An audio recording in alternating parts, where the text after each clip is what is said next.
When the Great Depression hit in 1929, it stripped millions of people of their livelihoods almost overnight. Banks collapsed, factories closed, and once proud workers found themselves sleeping under bridges and in rail yards. But from that hardship emerged a subculture of resilience and ingenuity, the American hobo. These wandering survivors mastered the art of urban scavenging, turning discarded scraps and forgotten corners of the industrial world into tools, shelter, and sustenance. The so-called hobo hacks weren't just clever tricks. They were a full-blown survival system forged in one of the harshest economic disasters in modern history. And remarkably, those same techniques still work today.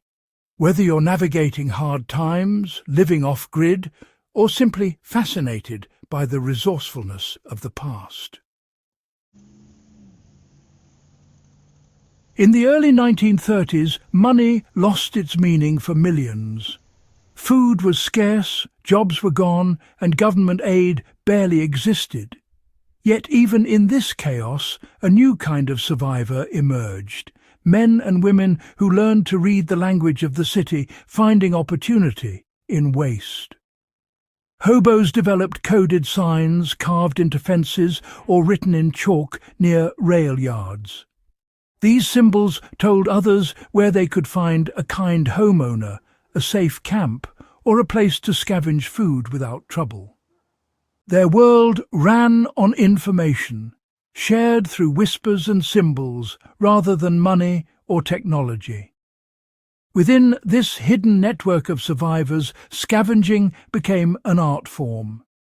They learned where the rail lines met the factories, where bakeries discarded stale bread, and where scrapyards held broken tools that could be mended. What most people threw away, the hobos turned into life-sustaining resources. That spirit of making something from nothing remains one of the most profound lessons from Depression-era America. The difference between a scavenger and a thief was principle. Hobos lived by a code. Take what's discarded, never what's needed by others. In the industrial cities of the 1930s, they combed through back alleys, docks and dumps for anything that could serve a second purpose. Bent nails were straightened and reused. Tin cans became cups, lanterns, or even cooking pots. Wooden crates turned into shelters, and worn-out shoes were patched with pieces of old tires or rags soaked in grease for waterproofing. A classic Depression-era trick involved turning tin cans into small stoves or lamps. Hobos would punch air holes into the sides, fill the can with bits of wood, wax or oil-soaked rags, and light it for heat or cooking. This hobo stove was so effective that military and camping manuals later adopted the same design. You can replicate it easily today using a standard soup can and a few small air vents punched near the bottom.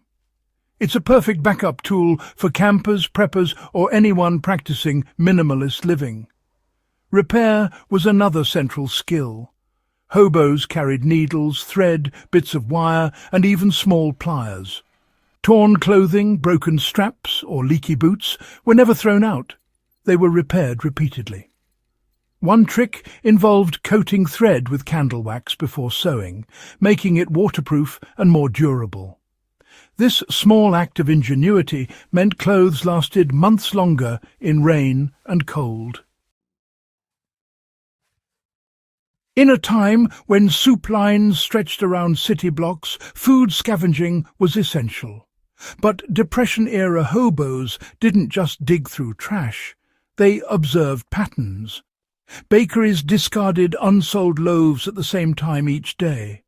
Produce markets threw away bruised fruits and vegetables before closing. Restaurants often left leftovers in bins behind kitchens where hobos could recover still edible food. Many also practiced a lost art called gleaning. collecting leftover crops from harvested fields. Farmers, struggling themselves, often allowed hobos to gather potatoes, beans or corn that machines missed. The trick was in timing. Arrive right after the main harvest, but before the land was turned over. For modern survivalists, these lessons are still valuable. Knowing where and when waste occurs can make scavenging efficient and discreet. In urban environments today, bakeries, grocers and markets still discard large amounts of usable food, though modern regulations often restrict access. The Depression-era principle still applies: observe, ask permission where possible, and waste nothing that can sustain life. Rail yards, underpasses and wooded lots on the edge of towns became the heart of what folks called hobo jungles, the informal camps where travellers gathered. These camps were built from whatever could be scavenged: tarps, planks, corrugated metal and, well, cardboard. But what made them functional wasn't really the materials. It was the method. Hobos learned to insulate their shelters with layers of paper, sawdust and cloth. A lean-to could be made weather-resistant by tucking cardboard between boards and sealing the edges with tar or grease. Inside, the ground was lined with dry leaves or straw to trap warmth.